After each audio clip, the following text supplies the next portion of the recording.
Independent distribution is dead. All right. So, guys, we're sitting here in 2020. Tell me, is independent distribution dead, and why would the president of a distribution division within an independent studio be losing sleep over the challenges that face this business in the coming years? It's not dead. The only difference is that a distributor now looks more at the production margins as well. So we're a bit more of a hybrid. But distribution per se will always be at the backbone of any business, because a distributor is the rights expert and the rights have value. So without a distribution company, it will get harder and harder to actually do the business that we're in. Well, I don't know whether whether a business or a company like Fremantle Media will fall into this group, like independent distribution company. Barely.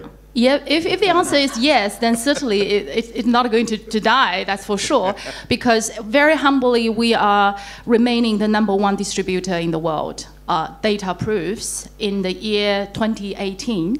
So, and as you could all see, that distribution is still a very strong business. But of course, I think distribution relies on how strong is your pipeline, how strong is your idea pool. And I think this is a business that will surely never die. And I think, but it may change forms in a way, given the technology's support, right? But it will surely never die. But because ideas travel, need to travel, and they need to travel through certain vehicles. Yeah. I think we need to go beyond them dying, and I think we've seen it. You said it in your opening. I think we're going to see consolidation continuing. Independent distributors are going to get bigger, and we're going to have to get better at how we carve out those rights. Bo said it. You know, you need the rights experts. We've always lived in an environment of global networks. You know, FANGs came up in the last session. They'll no doubt come up in this one. It and the OTT players. Yes, they'll take global rights, but what do they do with those global rights in 5 years' time? Yeah. You know, they're going to need somebody to distribute that. Yeah. So maybe it's not death, but resurrection. Yeah. Yeah, I think they're always going to be part of the television ecosystem. Yeah. You're always going to need, there's always going to be some, what I call a grassroots kind of search of IP that comes from smaller producers who then seek smaller independent producers, and they will grow their business, you know, trying to keep some of those margins and trying to keep some of those rights. And eventually they will be consolidated into the bigger ones, but the new ones will always keep coming back from kind of, well, the bottom is perhaps not the right term, but you know, it's starting up again. What does the scale of a business like NBC Universal's that has channels, production companies, everything, sort of, what are the advantages of that scale? And as you look at the challenges and ahead and sort of the changing landscape, what are perhaps some of the disadvantages of being, you know, so diversified and having to service so many of those businesses? Well, I think if I start with the advantages, is of course it's great to be part of such a big group with so many different studios. We'll throw the disadvantages to Bo. Such with, you know, a great pipeline, which is constant pipeline coming from all the networks in the US, as well as all the companies, production companies that we have, both unscripted and unscripted. So I think that is, for us, the major advantage. The disadvantage is, you know, kind of trying to figure out where we're going to place everything and where those rights and those windows, because, of course, we have a huge distribution business on the finished program side. Yes. So it is about, you know, matching and creating synergies, but also finding the best way to go, creating a strategy for each branch that we are creating, and that's the trick. And I guess you have similar issues. So it's just, you know, it's challenging, and you have to work very closely with the various distribution teams spread all over the world. My team is basically just in the UK with somebody in Singapore, but the TVD, what we call the TVD side of our business, is spread all over the world. So we are constantly trying to keep in touch with them and coordinate our distribution very closely. Interesting. Do you have like a blanket rule of how formats and tape and distribution and the production companies work together? But there's what you just said. It's about tailoring each product that comes in, if it's format or tape, has to have its own launch. And I think what we at Red Arrow are really trying to do, we are doing big moves at not becoming a consolidated business, but staying as a collective. Because as a collective, each company has their unique trading and their unique USP, and whenever needed, we can pull together as a group, but we again can trade regionally and domestically. And I think that's really important, that if you are in a business which is very large, but is not agile, then it can become difficult. But if you can react to, these days, there might not be as much budget in your usual broadcasting ecosystem, but you might find it somewhere else. And that agility to move from business model to business model keeps you on top of your game. That's great. Asking for a friend, how are territory-focused independent distributors that have a slightly kind of more narrow footprint or remit essential to this ecosystem? There's a lot of producers out there globally, independent producers, but even producers of our scale. One of the big things that I'm dealing with at the moment, blessing and a curse, with our studios, to Beau's point, we're 60 companies globally. That's a lot of content coming through. So is there a world that actually we boutique, that we can't deal with? We can't get to a scale where we can distribute everything. So do we boutique our additional content? It's not the bad content, but maybe we become, a specialism in different areas, and then we look to these boutique independents. There are excellent format distributors in this, independent format distributors in this room, who might be able to do more with a format. And we've got to look to our independent companies, our labels within our organisation, because at the end of the day, it's lovely making television, but we're here to make money. Yeah. And so we've got to find the best route to market. And if that's through the independent world, maybe that's how we have to shift as well. It's about, as Beau said, it's about being agile. We need to think about doing things differently. Yeah. Well, we have over 156 entities in over 32 territories. Yep. So among them, as you all know, that we have strong presence, production presence in the major territories, which means on the one hand, our distribution arm that sold tapes, finished content is very strong, it's called FMI.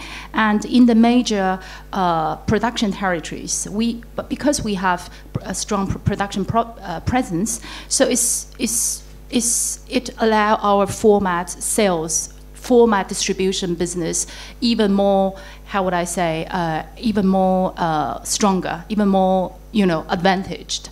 So I think it's, in terms of format sales, format distribution, it is true in small territories, for the budget's sake, a broadcaster tend to buy finished tape instead of acquiring a format. But it is still the demand is there, especially if you look at the new boosting market like Asia territories. I think the content, they can't enjoy the English speaking content at the same level as their home mother tongue. So I think that is still, it will remain, very actively in the future. That's great. I think we'll keep it on Vivian for this next one. She might have some insight. Chinese format sales, the new gold rush, our next headline. Is that what people are going to be saying in 2020? Well, people started to say that like 5 years ago. So we keep this topic, we started this kind of headline about 5 years ago. But I think 5 years ago, we talked about China as the hot spot of format from a different angle, meaning that Chinese started to become active buyers in this market. Mm-hmm. And, more Chinese faces appearing here in MIP, in NetP, in Real Screen, in all the major markets. But now, today, I'm sure that what you you meant is format export instead of import. That's right. Well, I hope so. Number one, I hope so. As a Chinese, as a homegrown producer, I certainly hope so. And if you notice, you will see there's a special Chinese format event tonight called Wisdom of China. A big delegation of Chinese producers come to Cannes to present the original idea, original formats they come up with in the past few years. It's fine. Well, I'm familiar with all the format that they're going to present.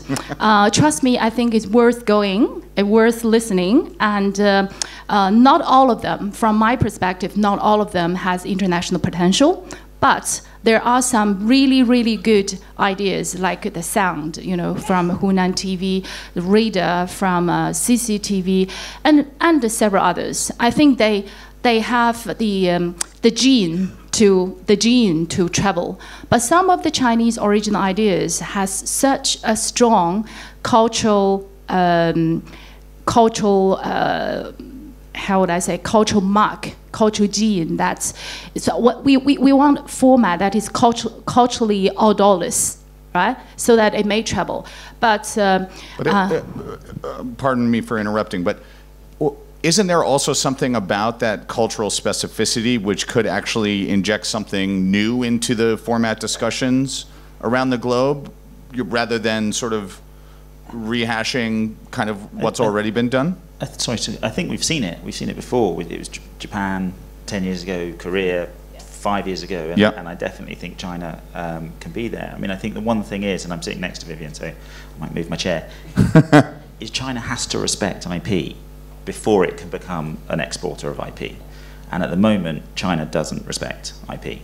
I'm glad you mentioned that. That is my second point. I think the first wave is like China rushed to the international market as buyers, and now they are so hasty to become sellers. But like everybody agrees here, it must be a two-way conversation. Mm-hmm. It cannot be just one way, right? You either buy or you just sell. It must be selling, buying, you know, communicating by doing business in the most respectful way, so that you may learn and you may boost your expertise. So this is I hope that now I think China is very hasty to really get their ideas offshore, but this is a two-way conversation, and I hope by doing this, well, it's always good to come here to present and to communicate and to learn, right? Yep. So I hope through the whole course, the government will change their mindset and they will start to be a fair process and to be a two-way conversation. What do you think, Beale? Well, I think the two things. One is like the Japan is where there's going to be new approaches to formats, and I think that maybe not the formats will be exported one-to-one, but there will be elements within the formats which will be exploded out and developed further. So I think there's going to be a rush of creativity that will be good for the market. But we are currently in a very data-driven environment. So when we sell formats, it's very data-driven. Mm-hmm. So I'll be curious to see what the data would look like coming out of China. Like, what are the ratings? And also, how do other countries who are not so large make sense of the data? Because if you've got X billion people watching, what does that mean to my market in Denmark, where I've got 5 million people? And how, so it's dressing the format with data, but also translating the data so that the rest of the world can hold on to it.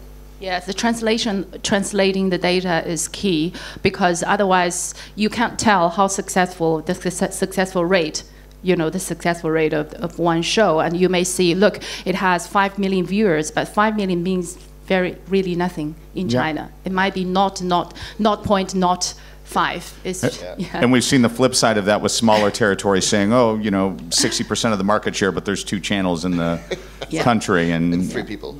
The whole world's buying a format off of those stats. How is NBC Universal approaching selling formats into China? Or is it co-productions, or how do you crack in? There's so much potential there, and how are you addressing cracking it? Yeah, sorry. Yeah, there is a lot, definitely a lot of potential there.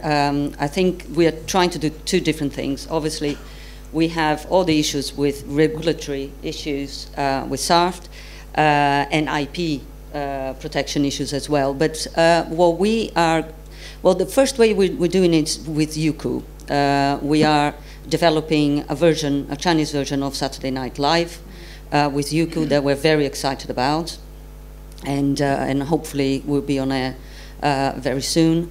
So that's really exciting, and it's different for us to be doing Saturday Night Live on a digital platform in China with all the difficulties that brings, but it's also a very exciting team that Youku has, very open-minded, put in a lot of resources and money to produce a great show.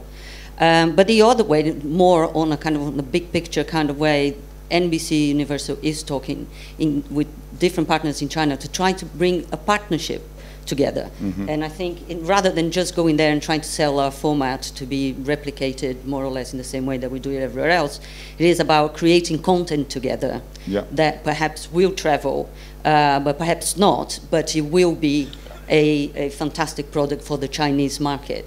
But I think we still have a long way to go in terms of understanding each other and working creatively together.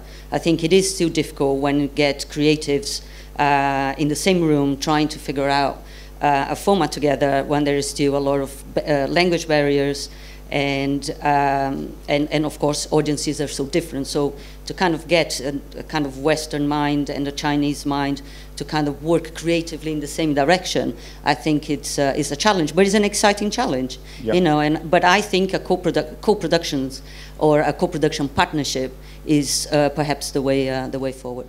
Yeah, for me, I think that a lot of territories have a lot of sort of cultural or performance traditions that imbue their creativity and formats and sort of lead their way into the rest of the world. And while I know China has that, I think another thing that China can offer is how advanced they are technologically and where their audiences are and how they're viewing content, which is, from what I can tell, primarily on smaller screens like tablets and phones. And then how does the content respond back to the viewership? How can the viewers engage with that content? And is that what the rest of the world is going to be like in 2, 5, 10 years? And that could turn out to be, in the future, what China has to offer the rest of us. I think it's because the metabolism rate in China for entertainment shows is much faster than in the Western world. For example, the legendary titles are still performed well in the major territories like Got Talent, like Idol, like the X Factor, but you can hardly expect a show that can survive for more than 5 years in China. That is, you know, the metabolism is so fast. And we have so many broadcasters. We have over 3,000 channels in China, and 31 satellite channels. CCTV has 15 channels, and now we have BAT, the big 3 digital platforms. Yep. So the demand for content is huge. It is huge. So I think following Anne's speech, I would like to say, of course, you can work closely with digital, which has sort of exempt from SARS regulation, so that they may. Yeah, I've seen your big press conference about SNL, the signing ceremony, and which is good. Yes, at least there are still a door opening to us, formal, officially, and in the meantime, to be honest, I don't think I think a existing foreign formats could be adapted at what it is. It's very, very hard. The chances are very small. You need to do huge amount of adaptation or localization. So in that sense, the major broadcasters, what they need is to have to give you a clear brief let's say I have a schedule, I want a singing talent show because I have a golden pass, for example. This is what I got from Beijing TV like 2 years ago. So we help them to develop a cross-field singing king, so which is a hugely successful show in China. So I think so we need to change approach and mindset, how to work with the Chinese counterparts. Yeah. Great. Look, I think we could do a whole side panel on this, which maybe we'll do over drinks later in the Grand. For now, let's move on to the next headline, which is... Oh. There we go. OTT platforms and global consolidation have killed formats. Literally, you're a joy to work with sometimes.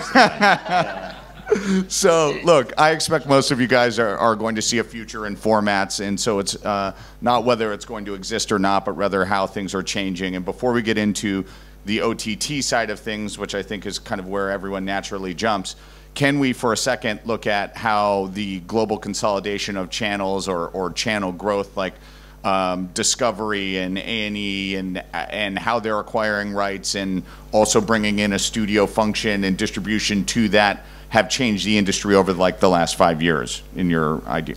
Yeah, we'll do that in 14 minutes. Yeah, no problem. Look, the world's changing. We know it is. It's been changing for 20 years, and we've adapted every time it's changed. And through that change comes opportunity. I worry in the last session, if for those that were in here, there's a bit of a discussion around the homogenization of content. It's all becoming a bit samey. How do we create out? So I look at that as the opportunity in this consolidation. It's how are we going to stand out in that world? And it's going to continue. I mean, it's happening in every industry. It's not media that's, Amazon. I remember those movies. You remember those movies where there's one conglomerate business that runs the entire world? Yeah. I mean, we're only 5 years away from that, and it's called Amazon or Google, one of the two. But we're going to get there. So we've just got to work our way through. It's not going to kill. Well, certainly not in 2020. It's not going to kill formats. Formats will forever be there. Creativity will forever be there. Yeah. Music is still being written, books are still being written, television will still be created. So do you guys think that in these broadcast networks buying sort of all rights at the outset and controlling how the formats spread through their channels sort of as an internal process as opposed to through independent groups, chasing after value in their own IP and looking to kind of spread around the world, has that limited the spread of formats? Has that sort of limited the ability of formats to travel around the world? And conversely, has that encouraged more local production and more original local production? Well, I think it will help eventually. What we are finding is that it is an opportunity, like you say. It creates opportunity. I see them as new clients for us. Obviously on the scripted side, but also on the non-scripted side. We are doing business with them. We are creating shows for them, but we're also selling formats to be adapted for them. This is the OTTs, like the Amazons OTTs and Netflix and Amazon. So we're having those conversations. Nothing that I can announce now, but hopefully we'll soon. But definitely, very good conversations. And I think they are, they are a different kind of client to talk to and pitch to. The way because of the way they schedule things. And the way they approach with their data, exactly what they're looking for, and the type of content they're looking for. But they're definitely clients. They're definitely looking for local productions. So we are talking to different teams in different countries for those different local language content. And it also creates opportunities for us to be our own platforms. So with reality television being and scripted reality as well being so in demand, NBCU has Hey You, which has created a whole platform just to help people binge and watch reality and scripted reality TV. So there's lots of opportunity there, but again, I think it is about understanding how we're going to work together. The rights situation is always going to be a big hurdle. I think large companies will, try to use our leverage to try to get into a better deal, that an overall deal, and how we deal with each other on every market. But yeah, it's an interesting one. Yeah, it's really interesting. You mentioned kind of the concept of them being both buyers and in some ways also competitors. How does that play into what you're building at the studio, Beale? Well, I was just trying to focus on the consolidation, because I think what is really changing is the type of executives the industry needs. In the olden days, but it was all about creativity and understanding the format and what's the heartbeat of the format. But I think going forward, a formats executive or distribution executive has to be as good as editorially, but also entrepreneurially. They need to know where's the heartbeat of the business. Is it moving from OTT to linear? Is the linear broadcaster going? And I think having two skill sets is what we, and also recruiting and growing a company, I think that's what you really need to look at. And I think it's still a people's business, and that's why like MIPTVs and MIPComs matter. But you have to have the right executives to drive business in these new ecosystems. Does Red Arrow bifurcate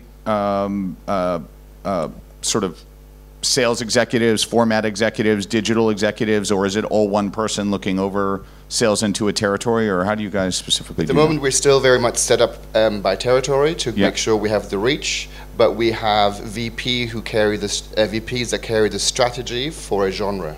So, and they quite often tag team it. So the VP has a bit more of the entrepreneurial approach and the deeper expertise, and the seller on the ground just makes sure that all the doors that we need to knock on are knocked on. How's that work at ITV, Mike? Pretty much the same way. Yeah. We're still split by region and territory, and then we're possibly slightly ahead. We're starting to bring in expertise. Do you have like a specific digital or OTT guy? Or girl? Yeah, you're looking at him. No, no. We certainly don't have an expert, clearly. No, but we're starting to specialize, especially at the top. Yeah. Like you say, sort of that VP role that informs the rest of the division, because it's tricky. I mean, the difficulties that you find is, yes, they're global networks, but they're still operating at local levels. Sometimes only the local. And again, this isn't a new problem. This has existed in our world before. Is they buy it in America, but we sell it to somebody else in the UK. Right. I'm talking about different OTT platforms.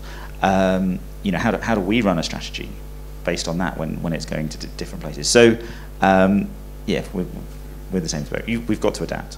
So, Vivian, it seems to me like because it's hard for sort of the global OTTs to penetrate the Chinese market. So yes, it's almost the other way out. I like to say that we are lucky bird. Because in China, because of the Great Wall, we have our own OTT platform, and as I mentioned, they are. Namely BAT, Baidu, Alibaba, Tencent, and Mango TV, which is the number 4 digital platform run by Hunan Broadcasting Station, which is also very strong. So I would say OTT platform opened a new space for format sales in China market. I would like to argue that OTT platform has developed is even more developed than in the Western world. Mm-hmm. If you look at the content that produced directly by the OTT platforms, that's huge, and gradually the scale, by the size of investment, by the social impact, by entire revenue, the shows on digital platform, on OTT platform, can be paralleled with the ones on linear broadcast, if not surpass. Yeah. You see what I mean? So and they are, because they are digital, they are relatively they regarded themselves as the little brother of the big linear players. So they would love to buy format. They would love to import. They really invest very heavily in great ideas. So this is a completely different story. We have, so for example, Robot Wars. We have SNL from NBC Universal. We have Robot Wars also from the States. We are about to close a deal with Tencent on one of our legendary brands, and I think Tencent also acquired a rights from our neighbor South Korea about Producer 101. It's an official format deal, and they are under production now. So you see you see many format sales on OTT platforms in China, and as Anne has just mentioned, they really invest very heavily. And the economics and sort of viewer habits of the global OTTs in a way sort of provide a platform for Chinese content to potentially travel to diaspora around the world, right? Yes. It's kind of like one of the major key buyers that you would be thinking of if you're wondering how Chinese content is going to travel. Yeah. Fascinating. Well, this next one brings us to the point in the discussion where the lovely gentlemen who check our badges on the way into the Palais will rush the stage and carry me off. So without further ado, we'll go to our final headline. Content markets like MIPTV no longer necessary because technology. Look, I think it's always in vogue to moan about traveling to beautiful places to do our jobs. So why do we do this to ourselves? What is it about a content market that is so effective at driving the rhythms of our business? I think Bo's already said it. It's people. Yeah. It's still a people industry. And I think the VT at the beginning of this session, which slowly showed MIP Cancun and MIP Guangzhou and stuff like this, I think they're going to become more local. We'll probably be traveling more. It won't be one market or two markets a year. It will be every month, and it'll be much more localized. And I actually think what I said, that scouting and looking for the best formats is more and more data-driven, but at some point, you will never have the perfect data. At some point, you need to look a human in the eyes and kind of go, is this good? Yep. And I think that's why you need to, and we can't do it over Skype, we can't do it over phones as well, so we always need to. And what I said earlier about being agile, you might be going out with your catalog, with a strategy, but sometimes, what I said earlier, these TV execs need to also figure out where else is their heartbeat, where maybe Brad Entertainment is coming back in Italy, and then we're like, well, we have to change our strategy. And you won't find that out by Googling, or you need to be on the ground or at the market. Yep. And it's a quick way to kind of get a pulse check of what's happening. Yeah, I think they are getting more fragmented. There's more markets now than there was in the past, but they're getting more localized, which I think is a good thing. So maybe we don't need to go to every single one of them, but our teams can go where it matters. So somebody from my team is not here this weekend, but she had been to the Rio content market because that was relevant for her group of territories. But I think I agree with Bo and Mike that nothing replaces human contact. Nothing replaces a producer making a pitch on a format idea. You can watch promos and get excited about something, but it's not until you actually meet a producer or a sales exec that believes in the format they're pitching, and that's when things happen. And it's a great networking opportunity. I mean, you know, there's so many people here all at one time. The team, and I'm sure it's the same for the rest of the panels, their teams have packed schedule. So everybody is here. Perhaps not the Latin and the North Americans, because they have other markets that kind of take more priority for them at this time of the year. But everybody else is here. Yeah. I would even argue that due to global consolidation and these companies getting bigger and bigger and bigger, that many of these executives in these big companies spend 80–90% of their day job fighting for deals internally. Yeah. And it's good for them to sometimes to leave the machine and be at the market and kind of be creative or get out of get fresh air. Yeah. What do you think, Vivian? I think you know, people is at the core of our business, and AI, so when you mention technology, AI is at the top of the current technology. AI can do perhaps a lawyer's job, can do a doctor's job, but they can never replace format creator, because the creative job is creativity is a human feature that cannot be replaced by AI. So that's why it's a market about changing creativity. Yep. So it will never fade out. I think some of the biggest deals that I've done and some of the more important relationships that I have in this business have happened over dinner in Cannes, forming a friendship and allowing that friendship to lead to creativity. So we only have 30 seconds left here, so quick lightning round. Favorite restaurant in Cannes? Anna, go.